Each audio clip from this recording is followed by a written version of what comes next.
പേരും പെരുമയും കൊണ്ടാണ് കേരളത്തിന്റെ അത്യുന്നതി പൂരനായകൻ കുട്ടൻകുളങ്ങര അർജുനൻ. ഹലോ ഗേസ്, ഈ വീഡിയോ ഇഷ്ടപ്പെടുകയാണെങ്കിൽ ലൈക്ക് ചെയ്യുക, സബ്സ്ക്രൈബ് ചെയ്യുക.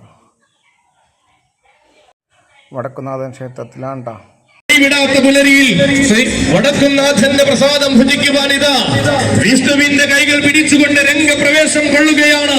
കുട്ടൻകുളങ്ങര സന്താനത്തിനും ജനമേറ്റ് നിന്ന ചരിത്രമുള്ളവൻ, ഉത്തരവനാന്തര ശോഭയിൽ നിന്നും ഉത്തമഴകുമായ അവതാരം കൊണ്ട ഗജപ്പിറവി, പ്രൗഢിയുള്ള വീരന്മാരെ ആരതി ഒഴിഞ്ഞ് സ്വീകരിച്ച മനുഷ്യരിയുടെ മണ്ണിൽ ചുവടുവച്ചു നിന്നവൻ, മത്സരികൾക്ക് പോലും സുപരിചിതനായ സൗന്ദര്യ തേജസ്, അപൂർവങ്ങളിൽ അപൂർവമായി മതഗിരി അണിഞ്ഞുകൊണ്ട് മനം മയക്കുന്ന വടക്കുന്നാഥൻ ക്ഷേത്രത്തിൽ ആണ്. അപ്പോൾ വേറെ ആനകളുടെ വീഡിയോസൊക്കെ ഇതിൻ്റെ പുറകിൽ വരുന്നതാണ്. അപ്പോൾ നിങ്ങൾ സപ്പോർട്ട് ചെയ്യുമെന്ന് പ്രതീക്ഷിക്കുന്നു. അരങ്ങ് പാടുന്ന നേരത്തിന് ആനയോട് കൂടുവാനിതാ തൃശ്ശൂർ പേരൂരിന്റെ ആൺകുട്ടി